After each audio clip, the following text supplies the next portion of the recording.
السلام علیکم ناظرین، میں خولہ ولایت اکنامک انالیسز آف پاکستان کے تیسرے سیشن کے ساتھ آپ کے سامنے حاضر ہوں۔ آج ہم بات کریں گے کچھ پی ٹی آئی کی پرفارمنس پہ اور کچھ پچھلے گزرے ہوئے ادوار جو ہیں ان کی پرفارمنس پہ۔ اس کا تعلق کیسے بنے گا؟ اس طرح کہ پی ٹی آئی کی گورنمنٹ کو آج حکومت میں آئے 2 سال اور 4 ماہ کا عرصہ ہو گیا۔ اگر ہم پی ٹی آئی کی فارمیشن دیکھیں اور اس کی کیبنٹ کی بات کریں تو پی ٹی آئی کی میجورٹی کیبنٹ وہی ہے جو مشرف دور کے اندر تھی۔ زیادہ وزیر مشیر وہی لوگ ہیں جو زیادہ تر مشرف کی کیبنٹ میں شامل تھے۔ کیا یہ صرف ایک اتفاق ہے یا اس میں کہیں نہ کہیں یہ عنصر بھی شامل ہے کہ پی ٹی آئی کے ذہن میں یہ تھا، یہ مت موجود تھی جو بہت سارے پاکستانیوں کے ذہن میں ہے کہ شاید مشرف دور کے اندر پاکستان نے ایک کریڈیبل اکنامک گروتھ کی۔ آج ہم اس پہ بھی بات کریں گے کہ کیا وہ اکنامک گروتھ اتنی کریڈیبل تھی، کیا وہ صحیح راستے کے اوپر تھی، جو اکنامک انڈیکیٹرز ہمیں بہت فلورش نظر آئے کیا وہ واقعی اسی طرح تھے یا ان کے پیچھے کیا وجوہات تھی۔ یقیناً اس میں کوئی دو رائے نہیں ہے کہ پی ٹی آئی کی کیبنٹ سیم ہونا مشرف کی کیبنٹ سے یہ کوئی اتفاق نہیں ہے۔ پی ٹی آئی کے ذہن میں ڈیفینیٹلی یہی تھا کہ جو روڈ میپ مشرف نے اڈاپٹ کیا تھا ہم اس روڈ میپ پہ چل کے اکنامک پروگریس گین کر سکتے ہیں، لیکن جو ریئل اکنامک انڈیکیٹرز تھے، جو معاشی صورتحال تھی، جو معاشی اشاریے تھے، ان کو انہوں نے بہت نگلیکٹ کیا اور وہ یہ سمجھنے اور دیکھنے سے قاصر تھے کہ ان حالات میں جب ہماری فارن پالیسی کوئی اوتھینٹک کام نہیں کر رہی ہے، ان حالات میں جب ہمارے سارے ہمسائے ہم سے ناراض ہیں، ان حالات میں جہاں آلریڈی ہماری پرسیپشن ایک ٹیررسٹ کنٹری کے طور پہ بہت زیادہ ہو چکی ہے، ان حالات کے اندر دوبارہ اس روڈ میپ کو اڈاپٹ کر کے ہم اکنامک پروگریس گین نہیں کر سکتے۔ ایک تو یہ مت ہے کہ مشرف کے دور کے اندر پاکستان نے بہت زیادہ معاشی ترقی کی۔ اس کو میں مت کیوں کہہ رہی ہوں، میں آپ کے سامنے اس کا سارا تجزیہ تھوڑی دیر میں رکھوں گی۔ صرف یہی ایک مت نہیں ہے، ہم پاکستانی جو ہیں اکثر یہ سنتے پڑھتے اور دیکھتے آئے ہیں کہ ملٹری رجیم کے اندر فوجی حکومت کی کارکردگی جمہوری حکومتوں سے بہتر رہی ہے اور ان کے دور میں معاشی اشاریے بہت اچھے رہے ہیں۔ اس کا مطلب ہے ان کی پالیسیز اتنی اچھی تھیں، اتنی اوتھینٹک تھیں کہ جن کی وجہ سے معاشی ترقی ہوئی ہے۔ کچھ ادوار کی آپ بات کریں تو کچھ حد تک جو فائنینشیل انڈیکیٹرز ہیں وہ آپ کو ضرور بتاتے ہیں کہ اکنامک پروگریس ہوئی ہے، لیکن ان فائنینشیل انڈیکیٹرز کے پیچھے جو میکرو اکنامک ویریبل کام کرنے چاہیے ان کا راستہ یا ان کی سمت درست نہیں تھی۔ پاکستان نے ابھی تک جو ہے وہ 4 ملٹری ریجیمز دیکھی ہیں۔ پہلا دور جو تھا وہ ایوب خان کا تھا، وہ 1958 سے لے کے 1969 تک تھا۔ دوسرا دور جو ملٹری رجیم کا پاکستان کی تاریخ میں آیا وہ یحییٰ خان کا دور تھا، وہ 25 مارچ 1969 سے لے کے دسمبر 1971 تک سب سے شارٹیسٹ ٹائم پیریڈ تھا۔ پھر ضیاء الحق کا دور آیا 5 جولائی 1977 سے لے کے 17 اگست 1988 تک، یعنی 77 سے 88 کے درمیان، وہ بھی 88 میں پلین کریش ہوا، نہیں تو ہو سکتا ہے کہ ہم ضیاء الحق سے مرحوم سے اگلے 10 سالوں تک اور محروم نہ ہوتے۔ ایوب خان کے اگر دور کی بات کریں تو پاکستان کی تاریخ میں یقیناً ہم کہیں کہ اکنامیکل انڈیکیٹرز بڑے اچھے تھے، اسٹرانگ تھے، یا پاکستان نے معاشی ترقی شروع کی، پاورٹی سے تھوڑا بہت نکلنا شروع کیا جو کہ انڈیپینڈنس کے بعد بہت عروج پہ تھی، تو یہ وہ دور تھا جس کے اندر اکنامک اشاریوں نے کچھ ترقی کرنا شروع کی تھی۔ لیکن جو اس کے پیچھے کی وجوہات ہیں ان کو بھی سامنے رکھنا ضروری ہے۔ ایوب خان دور کے اندر پہلی دفعہ جو ہے وہ گروتھ ریٹ بہتر ہونا شروع ہوا۔ ایوب خان دور کے اندر پہلی دفعہ جو ہے وہ امپلائمنٹ کے اندر کچھ ترقی ہوئی، زیادہ جاب اپرچونٹیز پیدا ہوئیں۔ ایوب خان کے دور کے اندر ہی صنعت نے جو ہے، جس میں خاص طور پہ ٹیکسٹائل موجود ہے، اس نے تھوڑا بہت کام کیا۔ لیکن یہ بھی یاد رکھنا چاہیے کہ ایوب خان کا جو دور تھا اس میں کورین بوم تھی۔ جو کورین بوم یہ تھا کہ کوریا کے اندر وار ہوئی اور اس کی کپاس کی فصل جو ہے وہ بہتر نہیں ہوئی۔ ہمارا بہت بڑا کمپیٹر تھا کوریا، ٹیکسٹائل کے اندر، کاٹن کے اندر، کیونکہ ہماری ایک بہت بڑی جو میجر ایکسپورٹ رہی ہے ٹیکسٹائل کی وہ کاٹن یان رہا ہے، اور وہ جو را کاٹن ہم ایکسپورٹ کرتے ہیں، اور اس میں ہمارا بڑا کمپیٹیٹر اس دور کے اندر کوریا تھا۔ کوریا کی اندرونی جنگ اور اندرونی صورتحال کی وجہ سے اور کپاس کی فصل نہ ہونے کی وجہ سے انٹرنیشنل مارکیٹ کے اندر وہ اپرچونٹی ہمیں ملی، جس کی وجہ سے ہماری کپاس کی قیمتیں جو ہیں وہ بین الاقوامی منڈی میں زیادہ ہو گئیں، اس کی وجہ سے ہمیں بہت فائدہ ہوا۔ یہی وہ دور ہے جس دور کے اندر بہت ساری لومز لگیں، اور جاپان نے جو ہے وہ یان جو ہے وہ ڈسکور کیا۔ یان جو ہے وہ نائلون کی طرح کا دھاگا ہوتا ہے، اور یان جو ہے وہاں سے امپورٹ کر کے اس کی لومز لگانی، اسی دور میں جو ہے وہ ٹیکسٹائل کی لومز کو لائسنس بھی ملے، ان کو سیلنگ پرمٹس بھی ملے، جس کا بہت سارے سیاستدانوں نے، ایون فوجیوں نے بھی بہت فائدہ اٹھایا، اور آگے یہ پرمٹس جو ہے وہ بھاری قیمتوں کے اوپر بیچے بھی۔ لیکن ٹیکسٹائل انڈسٹری کی ترقی کا یقیناً یہ پہلا فیز تھا جس کے اندر گریجولی انڈسٹری نے کام شروع کیا، اور ہم نے جو first base of the textile industry ہے وہ اس میں ہم نے ایکسپورٹ شروع کی، را کاٹن، دھاگا، لومز بنانے، ان ساری چیزوں سے آہستہ آہستہ ٹیکسٹائل کی صنعت نے ضرور کام شروع کیا۔ دوسرا ایک ٹائم جو تھا وہ ایوب خان دور کے اندر ورلڈ بینک نے کنسورشیم بنایا۔ اس سے پہلے پاکستان اور انڈیا آزادی کے بعد سے ہی آپس میں جس چیز کے اوپر بہت زیادہ لڑائیاں رہیں وہ پانی تھا۔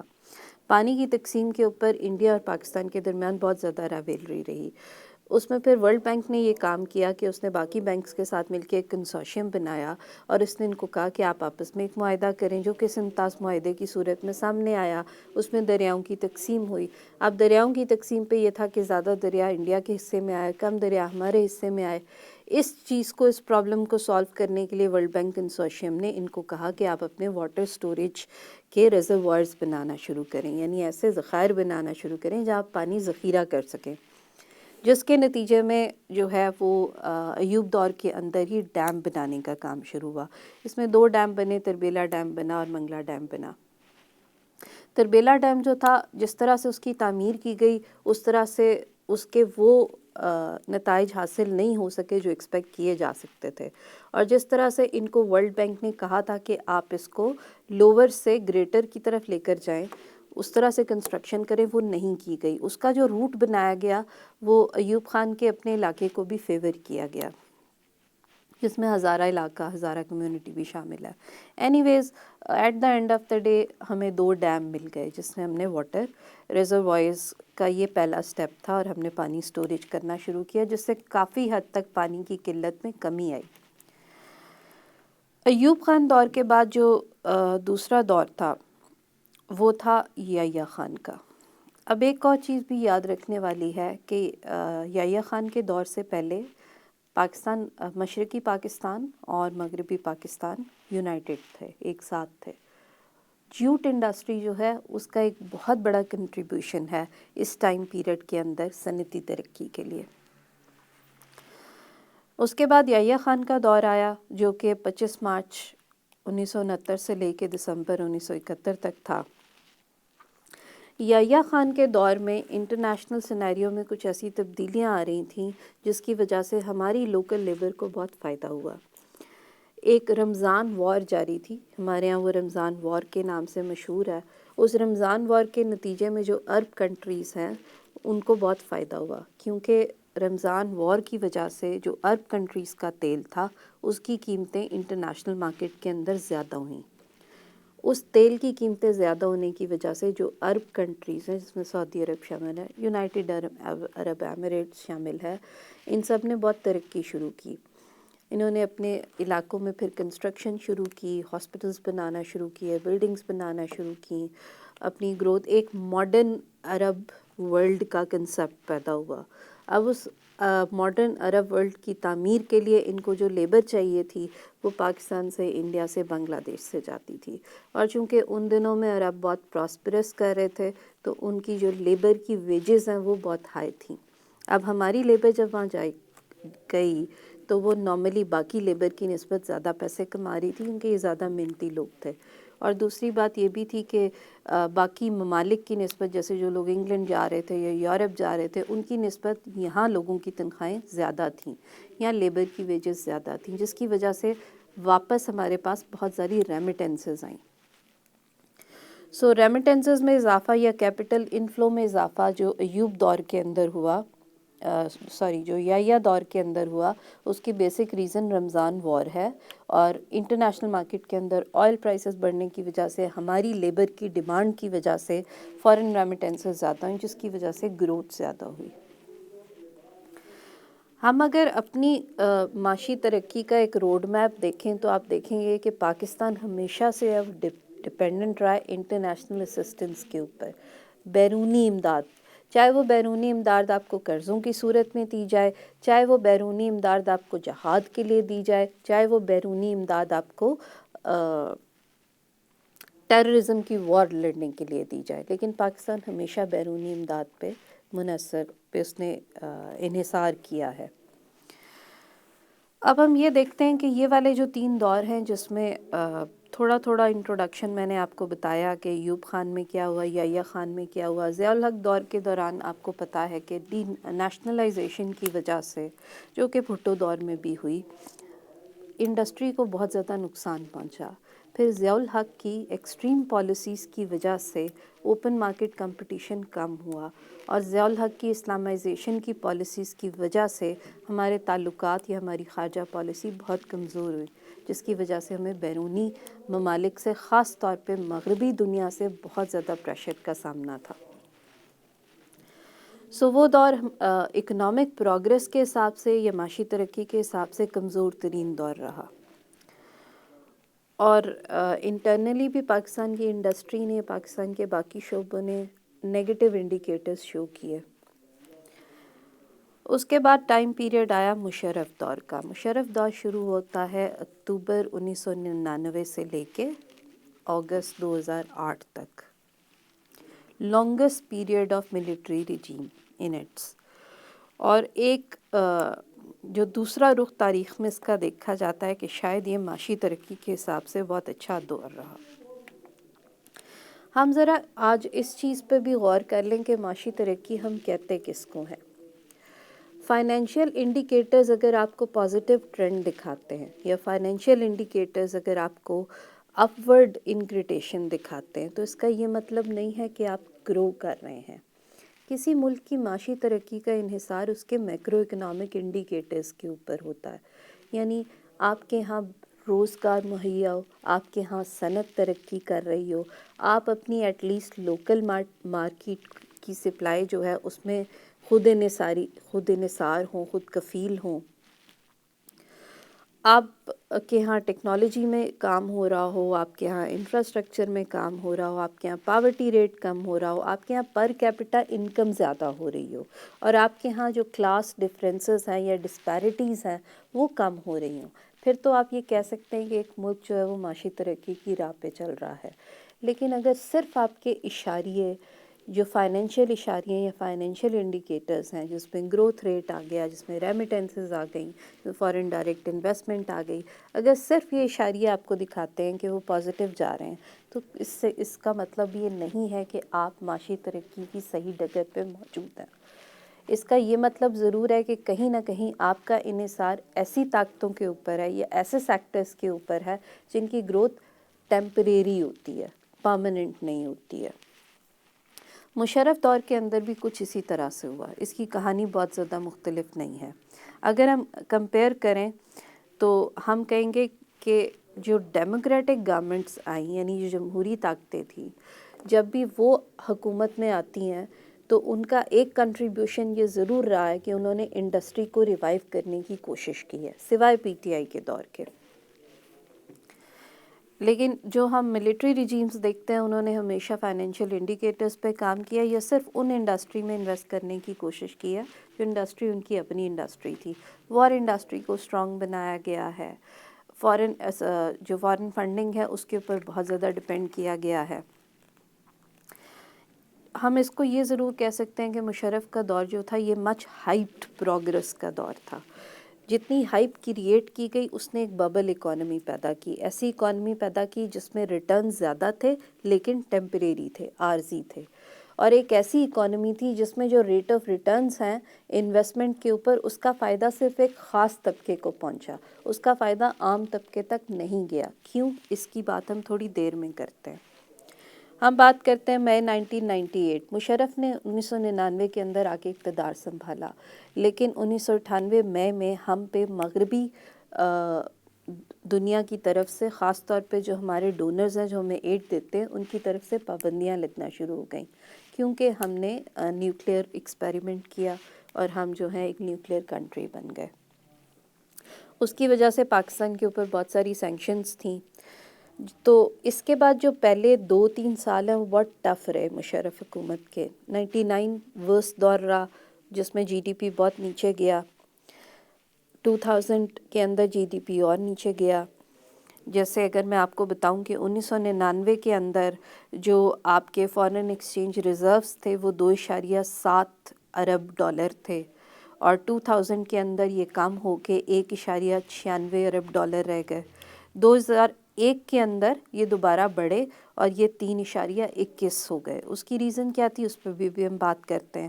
اسی طرح جو فارن ڈائریکٹ انویسٹمنٹ تھی وہ 1999 میں 376 ملین تھی، 2000 کے اندر یہ 470 ملین ڈالر تھی، اور 2001 کے اندر یہ 322 ملین ڈالر تھی۔ یعنی 99 کی نسبت 2000 کے اندر جو فارن ڈائریکٹ انویسٹمنٹ ہے وہ زیادہ ہوئی، اور 2001 میں یہ دوبارہ کم ہوئی ہے۔ اس کے بعد 9/11 ہوا۔ 9/11 میں چونکہ پاکستان نے یو ایس ایلائی بنا اور اس نے افغانستان کے اندر طالبان کے خلاف جو ہے وہ پراکسی وار لڑی، جس کی وجہ سے امریکہ کی طرف سے خاص طور پہ اور باقی ڈونرز کی طرف سے آپ کو بہت زیادہ بین الاقوامی امداد دی گئی، قرضہ دیا گیا۔ وہ قرضہ چاہے آپ کو اکنامک اسسٹنس کے طور پہ دیا گیا یا ملٹری اسسٹنس کے طور پہ دیا گیا، آپ کو پروجیکٹ بیس فنڈنگ کی گئی، لیکن اس کی وجہ سے پاکستان میں بہت زیادہ ڈالرز ہوئے، ڈالرز کی برسات ہو گئی، جس کی وجہ سے آپ کے فارن ایکسچینج ریزروز بھی زیادہ ہوئے، جس کی وجہ سے آپ کی ریمیٹنسز بھی زیادہ ہوئیں۔ یہ جو دور تھا یہ پاکستان کی خوشحالی کا دور تھا۔ کس طرح سے خوشحالی کا دور تھا؟ کیونکہ آپ جو جنگ لڑ رہے تھے اس جنگ کی وجہ سے آپ کے یہاں بہت زیادہ ڈالرز آ رہے تھے اور فنڈنگ ہو رہی تھی۔ جی ڈی پی آپ کا اس کی وجہ سے انکریز کر گیا، اور 2002 کے اندر آپ کا جی ڈی پی 3.1% ہو گیا۔ ریمیٹنسز آپ کی 2.39 بلین ڈالر ہو گئیں، فارن ایکسچینج ریزروز آپ کے اب تروف ہو گئے، that was 6.43 billion dollar. Foreign direct investment بھی آپ کی بڑی جو کہ 485 ملین تھی۔ ٹریڈ ڈیفیسٹ آپ کا کم ہو گیا، وہ 1.2 بلین تھا، اور کرنٹ اکاؤنٹ سرپلس میں چلا گیا، وہ 1.33 کھرب ڈالر ہو گیا۔ اب ذرا اس پہ بات کرتے ہیں کہ ان ساروں کی بنیادی وجہ کیا تھی۔ ریمیٹنسز آپ کی بڑی جو 2.39 بلین ڈالر ہو گئیں، اس کی وجہ یہ ہوئی کہ جب آپ نے یو ایس ایل آئی بنے، آپ نے یو ایس کے ساتھ ٹیررزم کی وار میں کام کرنا شروع کیا، تو آپ نے ان سے نیگوشیٹ کیا کہ ہماری لیبر کو اور ہمارے اسکلڈ لوگوں کو باہر جابس پرووائڈ کی جائیں، جس کے جواب میں ان کو دوبارہ یو اے میں، عرب کنٹری میں، ایون یورپین کنٹریز کے اندر بھی جاب کے مواقع پرووائڈ کیے گئے۔ اس وجہ سے زیادہ آبادی جو باہر گئی انہوں نے زیادہ پیسے کما کے واپس بھیجے، اس وجہ سے آپ کی فارن ریمیٹنسز میں اضافہ ہوا۔ آپ کے فارن ایکسچینج ریزروز میں اضافے میں کوئی جادوی محرک شامل نہیں ہے، یہ صرف اور صرف فارن فنڈنگ کی وجہ سے، جو ڈالرز کی برسات ہو رہی تھی اس کی وجہ سے زیادہ ہوئے۔ اب بات کرتے ہیں فارن ڈائریکٹ انویسٹمنٹ۔ اس میں کوئی شک نہیں ہے کہ آپ کی گروتھ کا ایک بہت بڑا انڈیکیٹر جو ہے وہ آپ کی فارن ڈائریکٹ انویسٹمنٹ ہے، لیکن اس میں ایک بہت باریک بینی سے ایک چیز دیکھنے کی ضرورت ہے کہ کس طرح کی فارن ڈائریکٹ انویسٹمنٹ آپ کے ملک میں ہو رہی ہے۔ ایک فارن ڈائریکٹ انویسٹمنٹ وہ ہوتی ہے جس میں آپ کے ملک کے اندر مینوفیکچرنگ یونٹس لگائے جاتے ہیں، جس سے آپ کے ہاں ایک بڑی آبادی کو روزگار کے مواقع مہیا ہوتے ہیں۔ اگر اس طرح کی انویسٹمنٹ ہو تو آپ ضرور کہہ سکتے ہیں کہ آپ کا ملک معاشی ترقی کر رہا ہے، لیکن اگر وہ انویسٹمنٹ ہو جس میں ملٹی نیشنل زیادہ ہوں اور وہ ملٹی نیشنلز اپنا زیادہ پروفٹ اپنی ہوم کنٹری کو ٹرانسفر کرتی ہوں، تو وہ آپ کی معاشی ترقی نہیں ہے، وہ ان کی معاشی ترقی ہے۔ صرف اپنی مارکیٹ جو ہے وہ انٹرنیشنل دنیا کو اس کی ایکسیس دے دینا آپ کی ترقی کا ضامن نہیں ہو سکتا. آپ کی ترقی کا ضامن وہ صرف اس لیے ہو سکتا ہے جب وہ آپ کی لوور کلاس کو، جو آپ کو بڑا غریب سیگمنٹ ہے، اس آبادی تک روزگار کے مہیا پیدا کرے. جب زیادہ روزگار کے مواقع پیدا ہوں گے اس کی وجہ سے ان کی پر کیپٹا انکم بڑھے گی. جب ان کی پر کیپٹا انکم بڑھے گی تب آپ کہہ سکتے ہیں کہ آپ کا گروتھ ریٹ صحیح طور پہ آپ کی ترقی کو انڈیکیٹ کر رہا ہے. لیکن اگر ایسے نہیں ہوتا تو وہ آپ کی معاشی ترقی نہیں ہے. ہم یہ کہہ سکتے ہیں اگر ہم مشرف دور کی پالیسیز دیکھی جائیں کہ فارن ڈائریکٹ انویسٹمنٹ کس طرح کی تھی. فارن ڈائریکٹ انویسٹمنٹ میں ایک بہت بڑا پروجیکٹ کیا گیا امریکن الائر سگریٹ کمپنیز کے ساتھ، جس کے نتیجے میں بہت زیادہ تعداد میں کم قیمت کے اوپر سگریٹ امپورٹ کیے گئے. مجھے یہ بتانے کی ضرورت نہیں ہے کہ اس نے آپ کی معاشی ترقی کے لیے کیا کیا اور آپ کی پاپولیشن کی ہیلتھ کے لیے کیا کیا. دوسرا، ایکسپینشن کی اجازت دی گئی بہت ساری ملٹی نیشنلز کو، جس میں فوڈ چینز شامل ہیں، میک ڈونلڈز، پیزا ہٹ، اس طرح کی فوڈ چینز شامل ہیں. پھر مشرف دور کے اندر جو ہے بہت ساری انٹرنیشنل آرگنائزیشنز کو آپ نے اپنی پبلک اینٹیٹیز بھی بیچیں، جس میں آپ کا پی ٹی سی ایل شامل ہے جو اتصالات کے حوالے کیا گیا، اس کو سیمی پرائیویٹائز کر دیا گیا. ٹیلی کمیونیکیشن انڈسٹری کی جو ہے ترقی آپ کا میجر انڈیکیٹر تھا. پاکستان میں مشرف دور کے اندر اگر میں آسان زبان میں آپ کو بتاؤں تو صرف 2 سیکٹر کے اندر ترقی ہوئی، ایک ریئل اسٹیٹ کے اندر اور ایک ماڈرن سروس سیکٹر کے اندر. ریئل اسٹیٹ کے اندر کس طرح سے ترقی ہوئی؟ کیونکہ پراپرٹیز کی قیمت بہت زیادہ بڑھ گئی تھی. لوگوں نے اسٹاک ایکسچینج میں سے پیسے نکال کے ریئل اسٹیٹ کے اندر لگانے شروع کیے. یہاں ایک چیز اور غور طلب ہے، جب کوئی ملک اس کی بیسک انویسٹمنٹ ریئل اسٹیٹ کے اندر ہو، اسٹاک ایکسچینج کے اندر ہو اور حقیقی انڈسٹری کے اندر نہ ہو، وہ اسٹیٹ گیمبلنگ اسٹیٹ بن جاتی ہے. تو ہم یہ ضرور کہہ سکتے ہیں کہ مشرف دور کے اندر ترقی ہوئی یا نہیں ہوئی، پاکستان کو گیمبلنگ اسٹیٹ بنانے میں مشرف دور نے بہت کردار ادا کیا. ٹیلی کمیونیکیشن کے اندر بہت ساری نئی آرگنائزیشن کو لائسنس کیا گیا، ان کو یہاں رائٹس دیے گئے، اور چونکہ ہماری اپنی جو ٹیلی کمیونیکیشن تھی وہ صرف پی ٹی سی ایل کی یو فون تھی، وہ اوپن کمپٹیشن کے لیے تیار نہیں تھی، تو وہ بری طرح پٹ گئی. اس میں نہ صرف اچھی آرگنائزیشن کو لائسنس کیا گیا بلکہ چائنا کی آرگنائزیشن زونگ کو بھی لائسنس کیا گیا. اوپن مارکیٹ کمپٹیشن میں وہ بری طرح پٹے اور فیل ہوئے. لیکن گریجولی ان کو بیک ڈور ریڈ ٹیپزم کی وجہ سے جو فیورز دی گئیں اس کی وجہ سے انہوں نے موبی لنک اور وارد جیسی ٹیلی کمیونیکیشن کو بہت ٹف کمپٹیشن دیا، اور 2 ہفتے کے اندر صرف زونگ کی سیلز جو تھیں اوور دا روف تھیں، اور 65% سبسکرائبر موبی لنک کے زونگ پہ ٹرانسفر کر دیے گئے، اور اس کی وجہ صرف پاکستان کی بیوروکریسی لابی تھی. اب ٹیلی کمیونیکیشن انڈسٹریز جو ہیں وہ آپ کی ہوم کنٹری کو صرف ٹیکسز دیتی ہیں. وہ یہاں جو جابس پرووائڈ کرتی ہیں وہ صرف ایک خاص طبقے کے لیے، جو ایجوکیٹڈ طبقہ ہے یا جو مارکیٹنگ میں، مینجمنٹ میں، سروس لین میں، سپلائی چین میں کام کرتے ہیں یا اس میں گریجویٹ ہیں. اس کا فائدہ آپ کی اس 60 یا 70% آبادی کو نہیں ہوتا جو مزدور طبقہ ہے. سو ایسی انڈسٹری جو آپ کی 70% آبادی کو روزگار مہیا نہیں کر سکتی، وہ آپ کے ہاں پر کیپٹا انکم انکریز نہیں کر سکتی. سو ان شارٹ یہ ترقی صرف ایک خاص طبقے کے لیے ترقی تھی، ایک پوری آبادی کے لیے ترقی کا باعث نہیں بنی. دوسری طرف جو گروتھ ریٹ آپ کو بتایا گیا کہ وہ 5.8% تھا یا وہ 6% تھا، وہ ببل گروتھ ریٹ تھا. اس کی کیا ریزن ہے؟ جی ڈی پی کو میئر کرنے کے مختلف طریقے ہیں. ہم کہتے ہیں جی ڈی پی کا مطلب یہ ہے کہ ایک سال کے اندر آپ کے ہاں پیدا ہونے والی ہر طرح کی پروڈکٹ اینڈ سروسز، یا دوسری طرف ان کی قیمتیں لے لی جاتی ہیں، ان کو ایک باسکٹ میں رکھ دیا جاتا ہے، پاپولیشن سے ڈیوائڈ کر دیا جاتا ہے، تو آپ کے ہاں ایک گروتھ ریٹ آ جاتا ہے. اگر اس کو پاپولیشن سے ڈیوائڈ کرتے ہیں تو جی این پی بن جاتا ہے. مسئلہ اب یہ ہے کہ جو گروتھ ریٹ تب میئر کیا گیا وہ گروتھ ریٹ کنزمپشن بیس پہ سی پی آئی یعنی کنزیومر پرائس انڈیکس کے تھرو میئر کیا گیا، جس میں ایک بہت بڑی تعداد جو تھی وہ موبائل فون کنزمپشن کی بھی تھی، اور اس کی ریزن موبائل کمیونیکیشن انڈسٹری کی ترقی تھی. ایک قوم اگر موبائل فون بہت زیادہ خرید رہی ہے، موٹر سائیکلز بہت زیادہ خرید رہی ہے، الیکٹرانک اپلائنسز بہت زیادہ خرید رہی ہے، تو اس کا قطعاً یہ مطلب نہیں کہ وہ ترقی کر رہی ہے. کیونکہ ایک اصول یاد رکھنے والا ہے، آپ کے ہاں ہر آبادی کو ایک جیسے مواقع مہیا نہیں ہیں. آپ کے پاس ہر آبادی کے پاس ایک جیسا کنزمپشن پیٹرن نہیں ہے. آپ کی آبادی کے پاس ایک جیسی پرچیزنگ پار پیرٹی موجود نہیں ہے. اس وجہ سے آپ یہ نہیں کہہ سکتے کہ ایک طبقہ جو خاص کما رہا ہے، جس کے پاس 95% لوگوں کا پیسہ ہے اور وہ صرف 5% ہیں، اگر وہ الیکٹرانکس آئٹمس خرید رہے ہیں، اگر وہ موبائلز خرید رہے ہیں، اگر وہ گاڑیاں خرید رہے ہیں، تو اس کا قطعاً یہ مطلب نہیں کہ آپ کا ملک ترقی کر رہا ہے. سو وہ جو گروتھ ریٹ شو کیا گیا وہ کنزمپشن کے اوپر بیس کیا گیا، جس کی وجہ سے وہ ایک ببل گروتھ ریٹ تھا. یہ ببل برسٹ ہوا اور 2008 کے اندر سارے انڈیکیٹرز ڈکلائن کرنا شروع ہو گئے. اب ایک تو مشرف دور کے اندر یہ ریزن تھی کہ آپ کی فارن ڈائریکٹ انویسٹمنٹ وہ فارن ڈائریکٹ انویسٹمنٹ نہیں تھی جس کی وجہ سے صنعت ترقی کرتی ہے اور روزگار کے مہیے پیدا ہوتے ہیں یا غربت کم ہوتی ہے.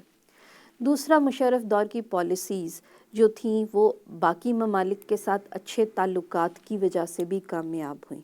اب باقی ممالک سے اچھے تعلقات سے مراد ہے کہ ڈونرز کے ساتھ اچھے ریلیشن شپ. ڈونرز خاص طور پہ واشنگٹن ڈونرز. اس نے کیا کیا؟ اس نے آپ کی فارن پالیسی کو ایک سبمسو فارن پالیسی بنا دیا. اور جب آپ سبمسو فارن پالیسی پہ کام کرنا شروع ہوں اور آپ بیک ڈور کے ذریعے پرسنل انٹرسٹ پہ کام کر رہے ہوں، تو ایک تو آپ لانگ ٹرم میں اپنا کانفیڈنس لوز کر دیتے ہیں. دوسرا، لانگ ٹرم کے اندر آپ ایک پرسیپشن جو اپنی دے رہے ہیں وہ ایک ایسی پارٹی کی ہے جس پہ ٹرسٹ نہیں کیا جا سکتا، جس کے ساتھ ہم آج مقابلہ کر رہے ہیں. مشرف دور کے اندر پیدا ہونے والی ٹیبل ٹاکس، مشرف دور کے اندر پیدا ہونے والی فارن پالیسیز نے ہمارا نہ صرف کانفیڈنس شیک کیا بلکہ بین الاقوامی دنیا کے اندر ہمیں جھوٹا بھی بنایا.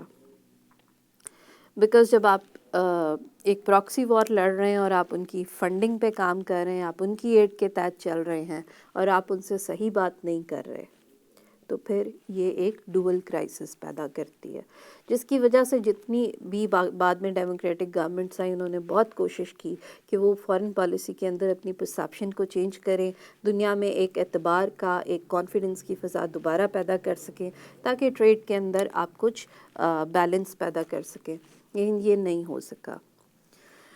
دوسرا، مشرف دور کے اندر high purchase of imports, expensive imports جو ہیں وہ کی گئی اور اس کے اوپر سبسڈیز تھیں، جس کی وجہ سے ایک لگزوریس لائف سٹائل کو ہوا دی گئی. اس دوران میں ان ایکویلٹی بہت زیادہ پیدا ہوئی. اگر آپ جینی کوفیشنٹ دیکھیں تو مشرف دور کے اندر آن ایوریج جینی کوفیشنٹ جو کہ ان ایکویلٹی میئر کرتا ہے وہ 0.69% رہا. That was very closest to 1. Gini coefficient کے ذریعے ہم کسی بھی ملک کے اندر یہ میئر کر سکتے ہیں کہ اس کے ہاں دولت کی تقسیم کتنی غیر منصفانہ ہے. اگر وہ پرفیکٹ ٹو 1 ہے یعنی 1 کے قریب ہے تو اتنی زیادہ انیکویلٹی زیادہ ہے، جتنا وہ 0 کے قریب ہے اتنی انیکویلٹی کم ہے، نیگیٹو میں ہے تو بہت کم ہے. ہمارے یہاں انیکویلٹی آن ایوریج مشرف کے دور میں 0.69% رہی، جس کا مطلب یہ ہے کہ اس دور کے اندر دولت کی سب سے زیادہ غیر منصفانہ تقسیم ہوئی، کلاس ڈفرینسز بہت زیادہ پیدا ہوئے، ایلیٹ کلاس کی ایکسیس ٹو ریسورسز زیادہ سے زیادہ ہوئی اور غریب طبقے کی کا استحصال ہوا بہت زیادہ. سو ان شارٹ اگر یہ کہتے ہیں کہ مشرف دور کے اندر ترقی ہوئی، یہ وہ دور ہے جس نے بہت اچھا آؤٹ کم آپ کو دیا، تو یہ ایک میتھ ہے. اٹس اے بگ فیٹ لائی. فسکل ڈیفیسٹ جو ہے وہ 2004 اور 2005 کے درمیان زیادہ ہوا، ٹریڈ ڈیفیسٹ زیادہ ہوا، امپورٹ زیادہ تھی، ایکسپورٹس کم تھیں، جس کی وجہ سے آپ کا جو جس کو آپ ڈوئل یا ٹوئن ڈیفیسٹ کہتے ہیں وہ زیادہ ہوا. کرنٹ اکاؤنٹ بیلنس جو ہے وہ بھی آپ کا خراب ہوا. ان ساری چیزوں کو مانیٹائز کرنے کے لیے اور زیادہ قرضے لیے گئے. پاکستان کے اندر جو ایکسٹرنل ڈیٹ ہے اس کی بنیاد جو ہے وہ ایوب دور میں ہی رکھ دی گئی تھی. مشرف دور میں بہت زیادہ قرضے لیے، 56 کھرب سے جو ہے وہ آپ کے قرضے 278